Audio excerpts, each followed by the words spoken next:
Open differentials के साथ समस्या है कि वे कम घर्षण वाले पहिए पर पावर ट्रांसफर कर देता है, जिससे पहिया फिसलता है। और ये ऐसी स्थितियों के लिए बिल्कुल ठीक नहीं जहां बर्फ जैसी सतह पर गाड़ी चलानी हो। इसलिए हमें थोड़ी अलग डिजाइन चाहिए जो कम घर्षण वाले पहिए की फिसलन को कम कर सके। इसलिए हम लिमिटेड स्लिप डिफरेंशियल का प्रयोग करते हैं। क्लच आधारित ये संस्करण बहुत आम है, इसलिए हम सीखेंगे कि ये कैसे काम करता है। लिमिटेड स्लिप डिफरेंशियल में समान कंपोनेंट्स ही होते हैं: drive pinion, ring gear, casing, spider gears, side gears और एक्सल। हालांकि कुछ अतिरिक्त पार्ट भी होते हैं। हर साइड गियर्स के पीछे क्लच पैक होता है, जिसमें दो अलग अलग डिस्क की कई परतें होती हैं। हमारे पास क्लच फ्रिक्शन प्लेट्स और क्लच डिस्क्स होती है। क्लच फ्रिक्शन प्लेट्स की सतह की बनावट कुछ ऐसी होती है जिससे यह घर्षण यानी फ्रिक्शन को बढ़ाती है।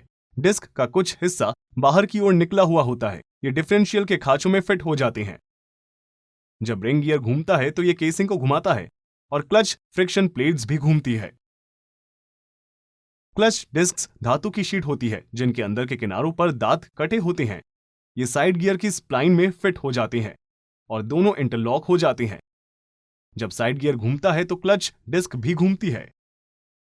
हालांकि clutch friction plates side gear की स्प्लाइन के साथ इंटरलॉक नहीं होती है और वे इसके चारों ओर घूमती है। ये दोनों डिस्क क्लच पैक बनाने के लिए हर साइड पर ऑल्टरनेट तरीके से लगी होती है।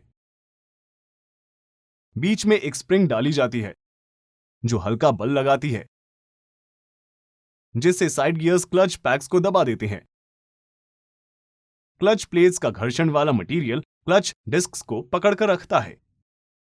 इससे दोनों अस्थायी रूप से आपस में जुड़ जाते हैं। हालांकि यदि पहिए पर निश्चित बल या टॉर्क लगाएं तो दोनों डिस्क इस अस्थायी जॉइंट को तोड़ देंगी और एक दूसरे पर से फिसल जाएंगी। जब कार मुड़ती है, पहियों की गति बदल जाती है। यह अस्थायी जॉइंट को तोड़ने के लिए पर्याप्त बल प्रदान करती है, जिससे साइड गियर्स अलग अलग गति में घूम पाते हैं। वैसे मुख्य केसिंग समान गति पर ही घूमती रहती है। हालांकि जब कार सीधी रेखा में चलती है, क्लच पैक के बीच का घर्षण अस्थायी रूप से साइड गियर्स को लॉक कर देता है, इसलिए वे समान गति पर घूमते हैं। मुख्य केसिंग उसके साथ घूमती है और धक्का देने वाला बल प्रदान करती है। लिमिटेड स्लिप डिफरेंशियल में जब कार बर्फ जैसी फिसलन वाली सतह पर चलती है तो इंजन का पावर दोनों पहियों में बढ़ जाता है, जिससे कार को थोड़ी पकड़ मिल जाती है और वो आगे बढ़ पाती है। लेकिन ओपन डिफरेंशियल में ऐसा संभव नहीं है, इसलिए कार अटक जाती है। वीडियो की शुरुआत में मैंने पूछा था, यदि ये गियर इस दिशा में घूमता है तो ये गियर किस दिशा में घूमेगा? इसका जवाब ये है। हालांकि हमने वीडियो में सीखा है कि ये ओपन डिफरेंशियल है, इसलिए इस गियर को अपनी जगह रोका जा सकता है।